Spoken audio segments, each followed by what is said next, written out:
Welcome to Built to Win, the podcast created to help you take your business to the next level by developing a success mindset that's made for the long run.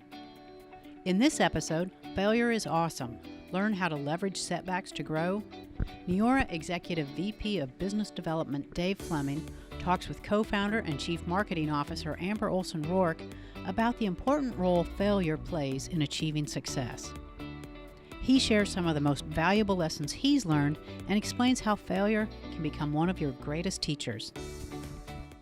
Hello, everybody, and welcome to the Built to Win podcast.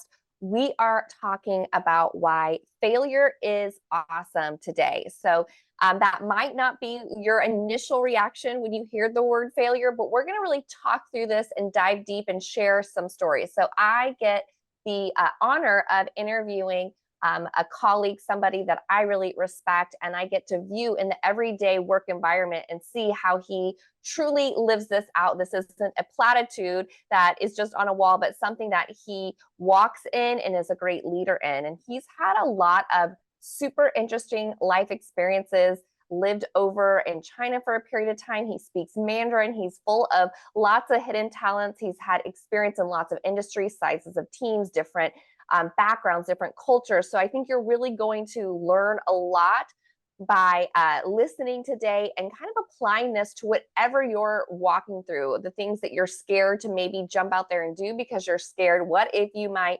fail? And so failure is not the opposite of success. It is part of your success. And we're going to break that down today with some practical tips. So, welcome our Executive Vice President of Business Development here at Neora and just an awesome person and leader, Dave Fleming. Welcome.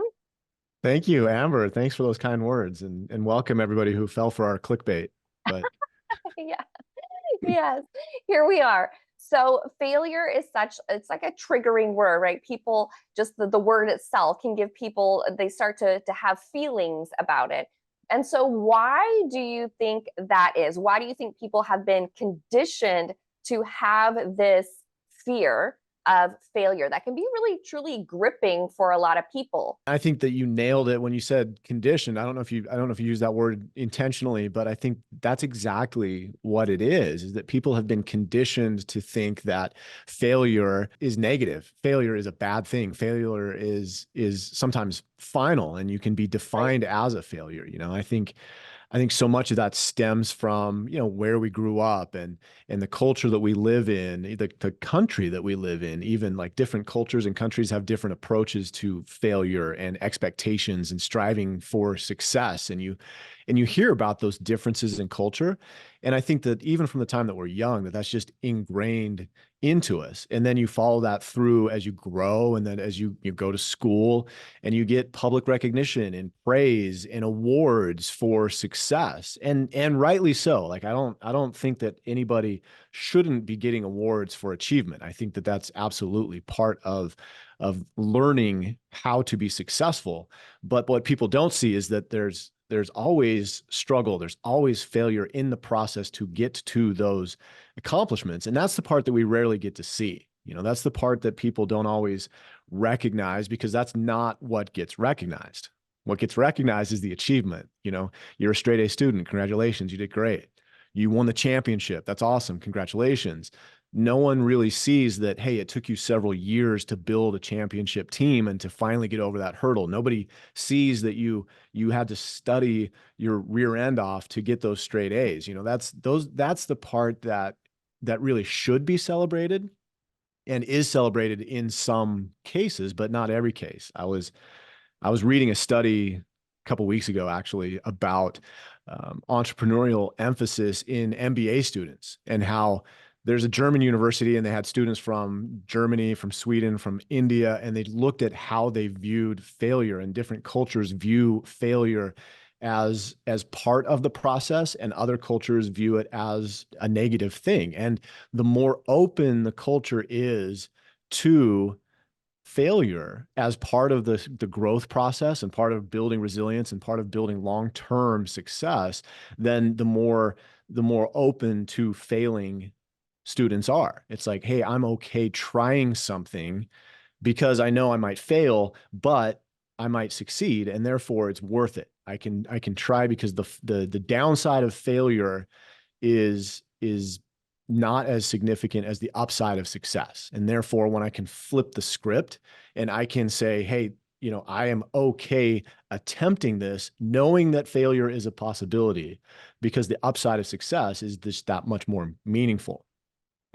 You see the same thing in another study I was reading about, which is fascinating, absolutely fascinating, is you look at the difference between math classes in different countries. And there's a Japanese class where the teachers actually sometimes, not every time, but sometimes give their students the wrong answer to a question and let the students struggle, knowing that it's the struggle that makes them better students, which I think is absolutely fantastic. It's a great way to look That's at so things and interesting. say, embrace the struggle. One thing that probably a lot of people don't know about me is that I studied psychology in college. Fear of failure is one of the most common fears that people and across populations, across countries, people go to great lengths to avoid failure.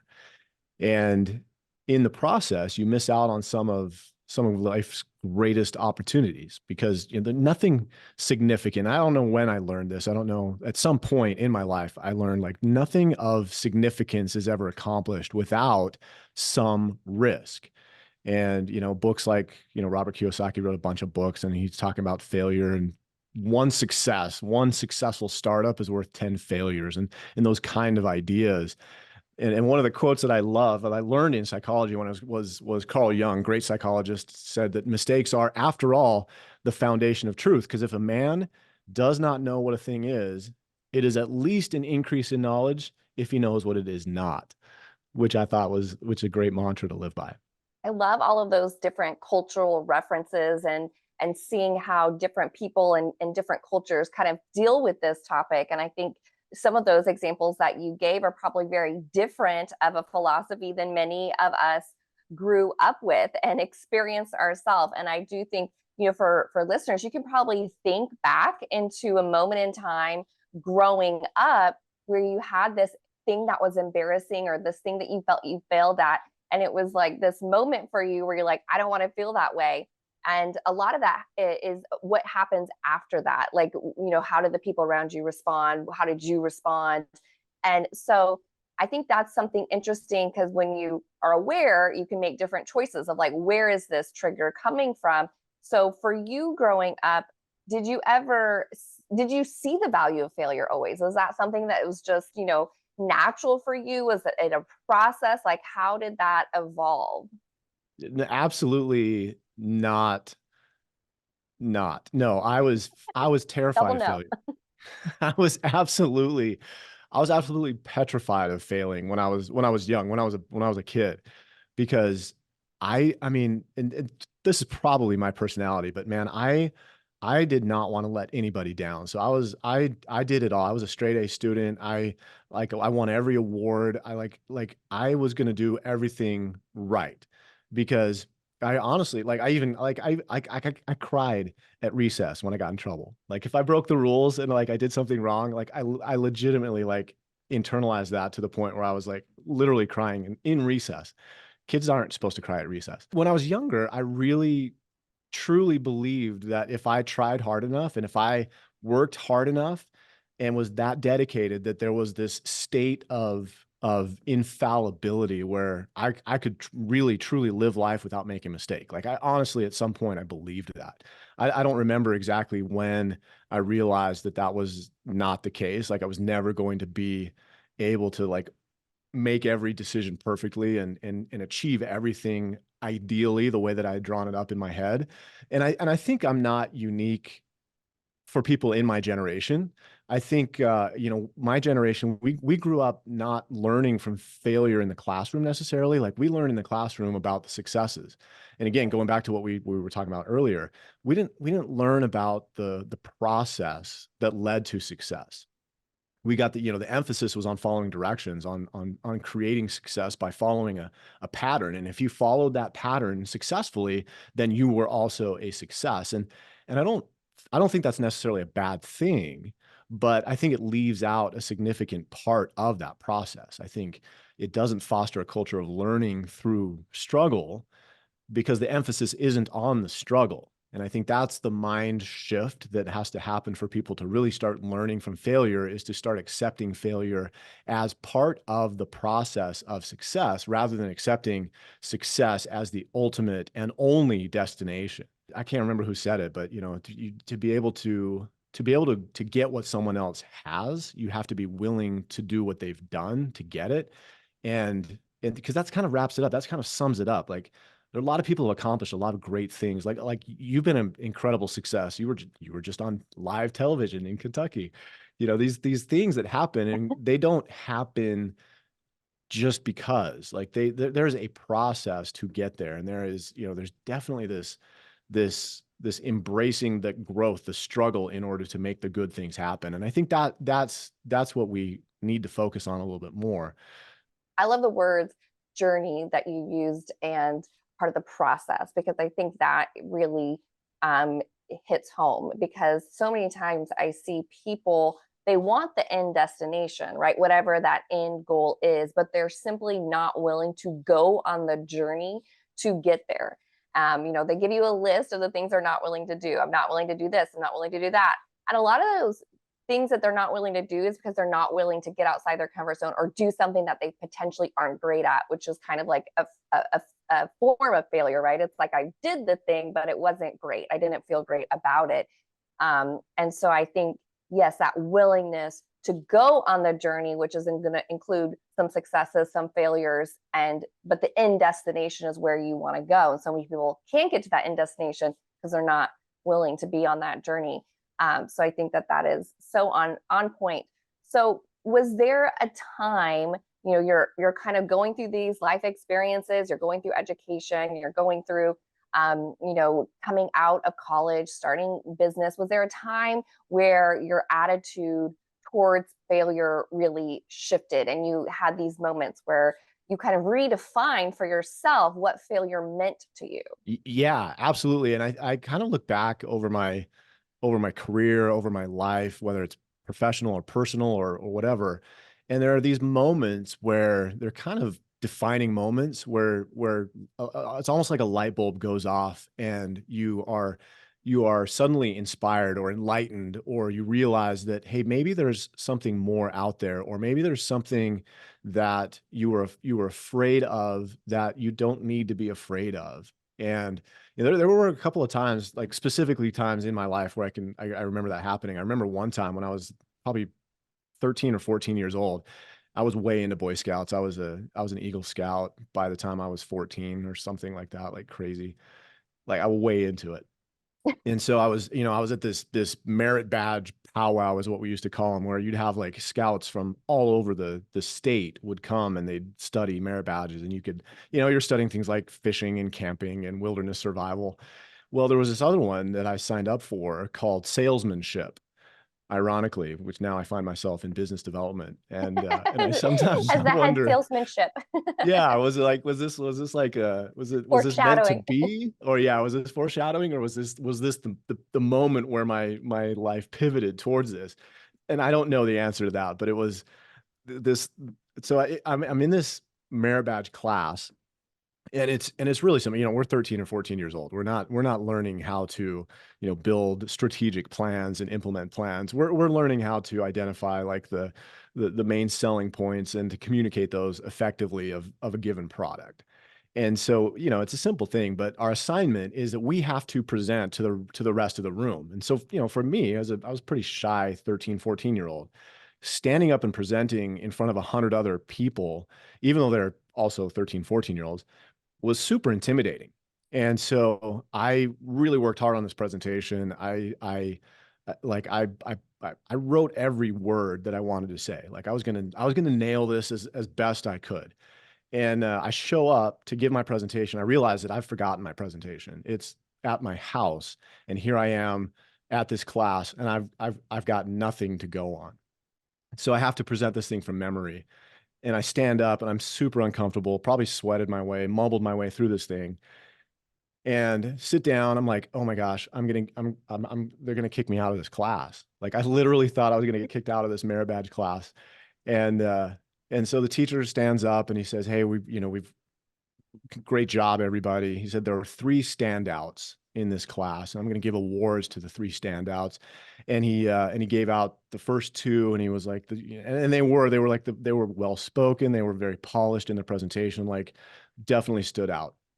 And then he says, and there's one, he said, out of all of the students in here, out of all the scouts in this class, only one took the time to memorize his presentation. And I'm going to give him an award. And I started looking around going, who was that? And then I realized he was talking about me. I was like, wait a minute. Like, I forgot my presentation. I mumbled through this thing, and I'm now getting an award because I was the only one who memorized my presentation.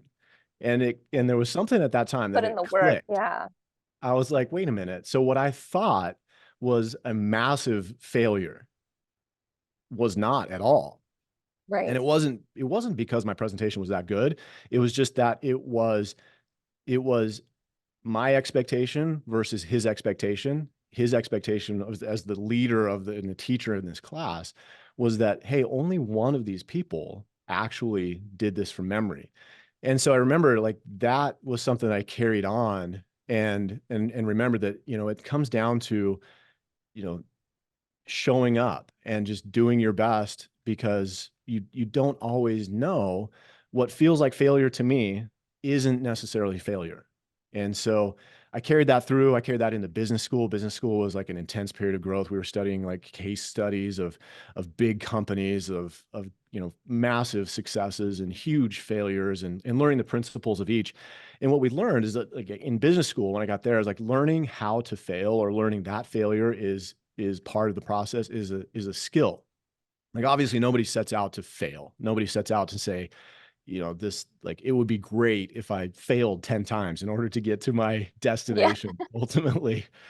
But, you can overcome incredible challenges if you are prepared. Like for me personally, it was another opportunity, because in business school, I was, 3/4 of the way through business school when I was given an opportunity to go work in China, and as an expatriate.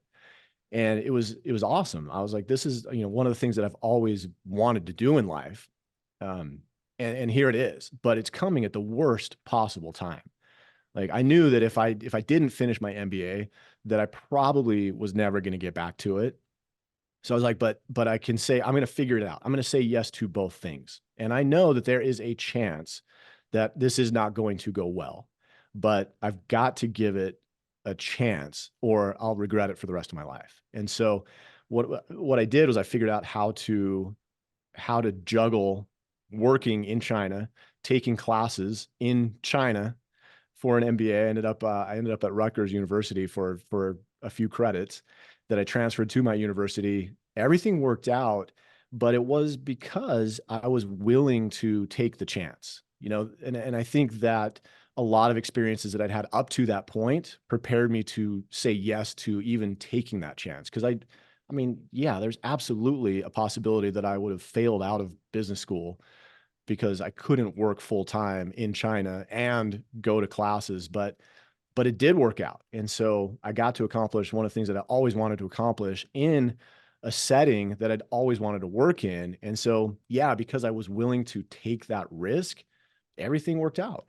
I love that. I love learning to fail. I wish that every school taught that, because it's truly is a skill set. And I believe that. I believe that I love business documentaries and things on Netflix, and learning stories of businesses, like you mentioned, is so interesting to me. But there's never one that I watch that isn't without these like pretty major setbacks, like where things are going to go one or two ways, right? And it's how they were able to respond to that. And that's kind of how we started, this whole podcast, is talking about some of our kind of big moments that could have been could have completely set us back. And it's how you go through those, and learning to fail, I truly believe is a skill set you can develop over time.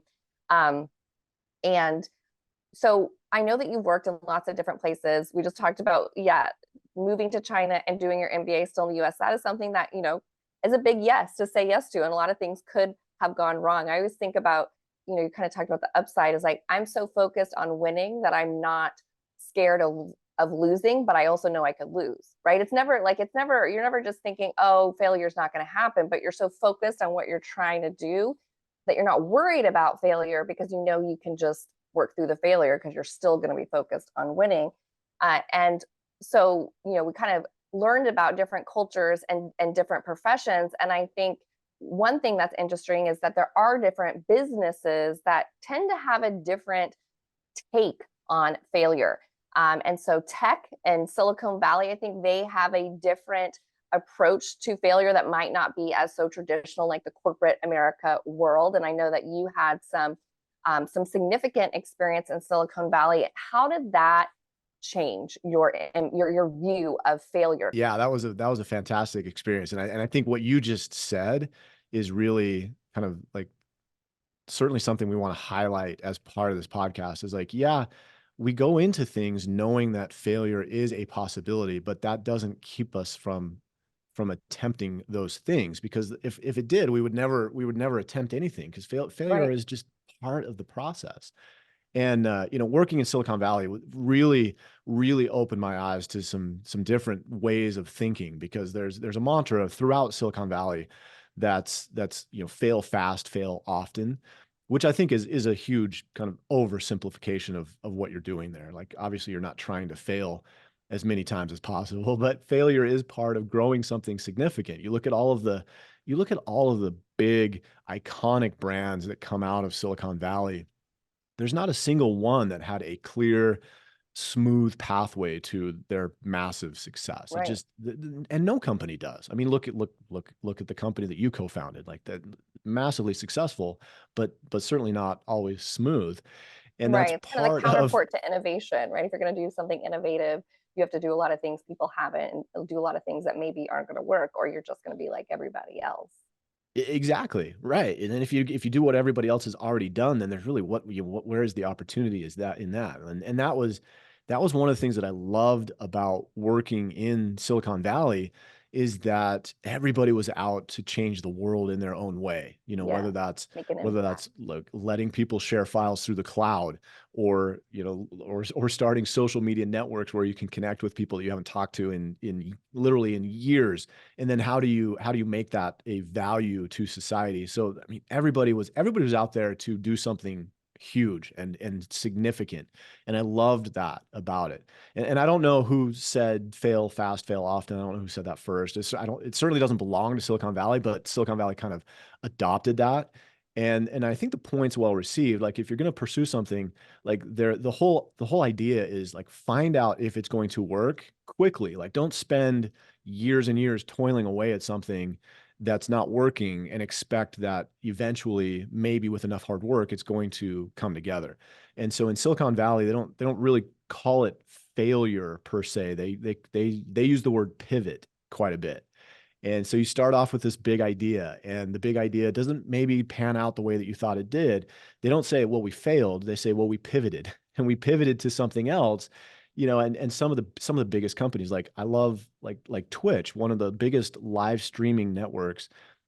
They've pivoted several times, and they were really kind of, they legitimately failed at what they were doing multiple times until they found their niche and they became one of the largest streaming networks on the planet, because they persisted, and they just kept working at it, and they pivoted and pivoted and pivoted until they found the niche, and then boom, they're just now, they're huge. And I think that in Silicon Valley, there are a couple of things. Like, no one obviously there's a ton of money moving back and forth, a ton of money at risk. And even significant large funds are investing significant sums of money in things that will not work.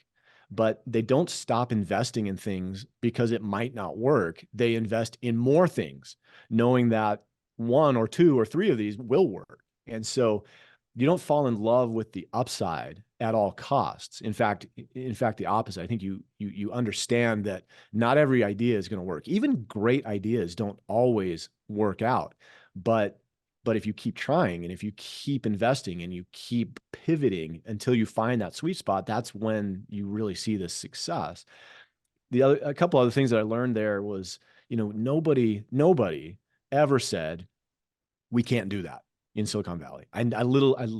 Never heard anyone say we can't do that. And everybody bought into that idea. Like we're gonna build apps and we're gonna put billions of people on them. No problem. We're gonna privatize space exploration. No problem.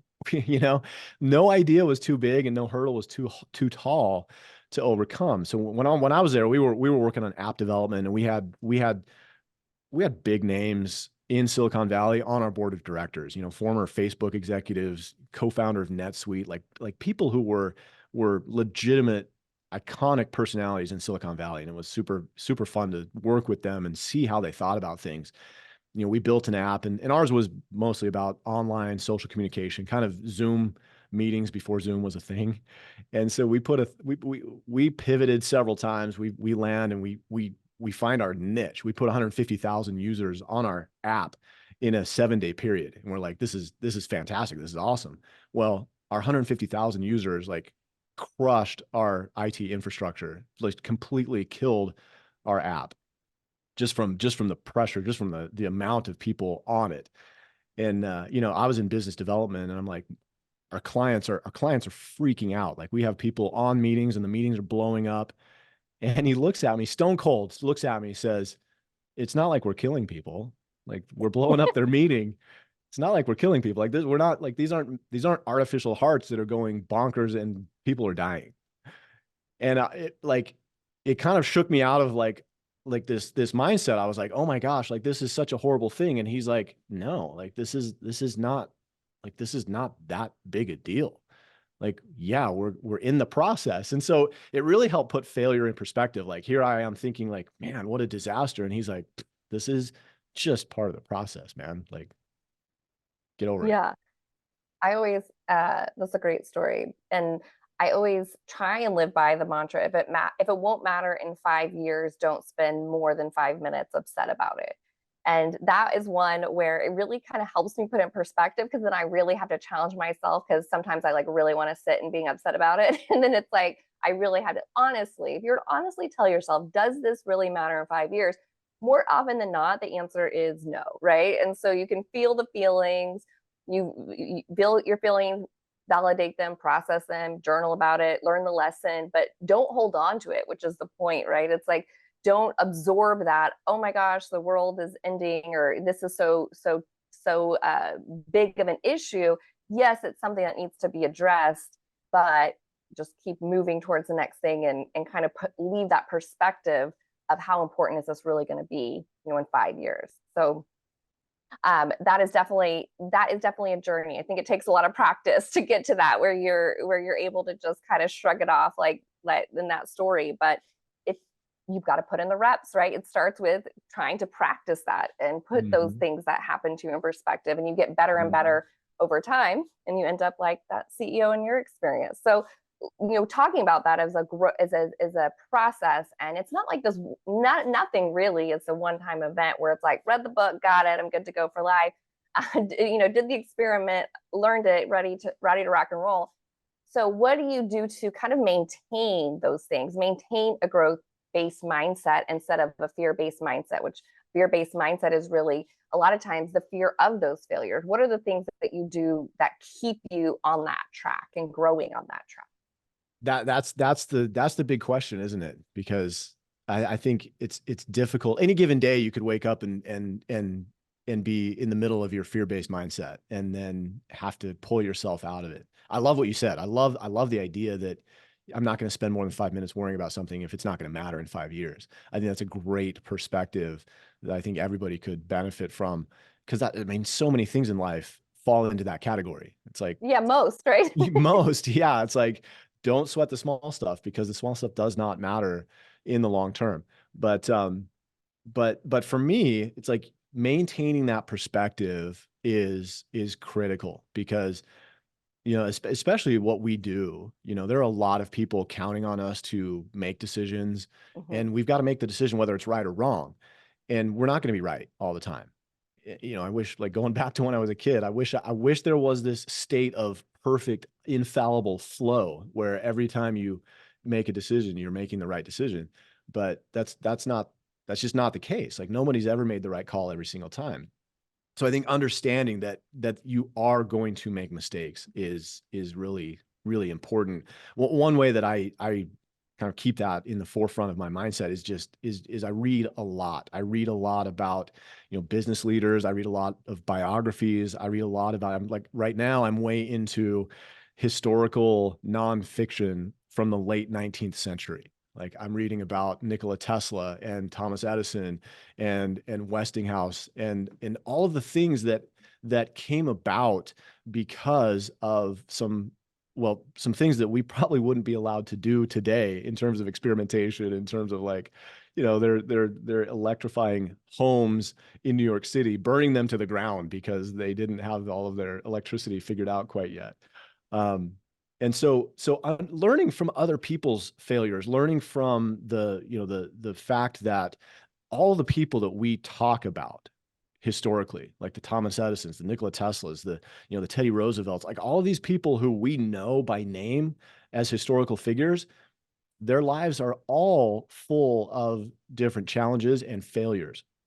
But the reason that we talk about them now is because of the challenges and because of the failures that they've overcome as part of the process in building to success.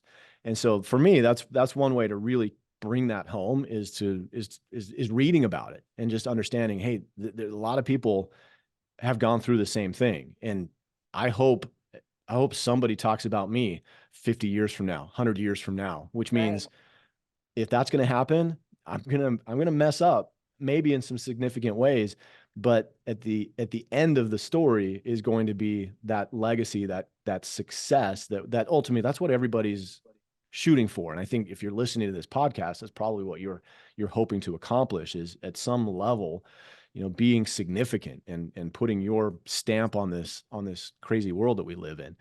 But I think, when it comes right down to it, the heart of fear-based decision-making is a fear of failure. It absolutely, like, people who are afraid to fail make decisions based on fear. And one thing that I believe is really, really helpful, not easy to do necessarily, but it is super helpful, is to dissociate yourself or your sense of self from the outcome, based on the decisions that you make. A mentor of mine once said, "Hey, I'm only going to be right maybe 70% of the time. But if that 70% is better than that 30%, then people are going to know my name." So you're not going to make every decision correctly, but you can't be afraid to try, because your identity as an individual is not your worst decision that you ever made. Unless you let it be that way. Right. And that's the challenge, is like, okay, I failed big time, and I could call it quits, or I can get back up off the mat and I can try again. So I think you have to own your failures, right? Because, you made a decision. You're not going to not take responsibility for that decision, because I think the moment you don't take responsibility for the decisions you make, then you take your own power away from yourself, and you say that I don't have control over my success anymore. Own the failure, but don't internalize and don't let it define you as an individual. You can have lots of people, like we talk about going back to Silicon Valley and some of those success stories. Like we talk about Steve Jobs. We talk about, founders of companies. Steve Jobs got fired from his own company. I mean, Yeah. that could have been it. It's a bad day. That could have It's a been, bad day that could have in the been his journey. legacy, is, oh, Steve, yeah, remember that guy that we fired a long time ago? Anyway, he comes back and Apple comes on, and Apple's now the most valuable company, and has been the most valuable company in a long time. To your point, was at the end of the story, right? I love how you put that. It's like it's not the end of the story unless you let it be. I always think of the example of Michael Jordan and getting cut from his high school basketball team. Like that could have been the end of the journey for most athletes, right? But it's just another example of there's going to be those parts in your story, but if letting it be the end of your story or letting it be a part of it and you change the ending is all in your hands. Yeah, totally. And I love the Michael Jordan example too. It's like when in his Hall of Fame speech, he's going into the Hall of Fame and he's talking about failure. He's talking about, hey, I was given the ball, like so many times I was given the ball to win the game and I missed the shot. I missed thousands of shots. I lost this many games. What the greatest basketball player of all time, sorry, LeBron James apologists, but Michael Jordan's the GOAT. he's talking about how many times he failed as he's going into the Hall of Fame, which I think is just a great message. And I think the same is true for us, whether you're a business professional, whether you're a parent, you don't define your parenting skills by the decisions that your children make, hopefully. Sometimes it's easy to do that, but they're making their own decisions. And so you take responsibility for the decisions that you make, like we talked about, but we're not defined by them. We're not defined by our failures, just like we're not defined by our successes. The best thing that we ever did is not an example of our everyday life. The worst thing we ever did, it's not the defining definition of who we are as an individual, right? We want to celebrate those successes. We want to celebrate the achievements.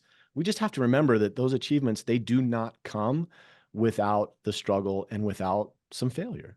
So let's embrace that failure. I love how you talked about dissociating your sense of self from those failures. And I think that is really impactful, because when your identity is rooted in a solid foundation, something that isn't changing, your values, your integrity, your faith, whatever that might be for you. But when your identity is rooted in that foundation, you won't crumble with a little bit of turbulence. You won't crumble with a couple things that don't go your way. And so that solid kind of foundation, and having something that you're basing your identity in beyond just your temporary successes and failures, and being focused on that end story that you're trying to create, that impact that you're trying to create, is really helpful perspective for people. So this has been awesome. I learned so many stories about your journey and how that shaped you. And I think there's a lot for people to take away from that, who maybe haven't had those same experiences and haven't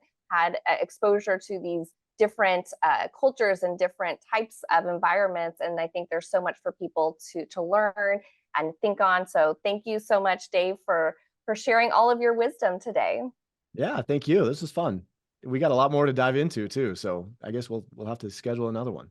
Yes, round 2 for sure. And next episode for all of our listeners is really going to be kind of taking this topic and continuing to go down this path. And it's going to be talking about how you can become rejection proof. And I think rejection is probably on the top of the type of failures that people are scared of, that someone is saying no to you personally.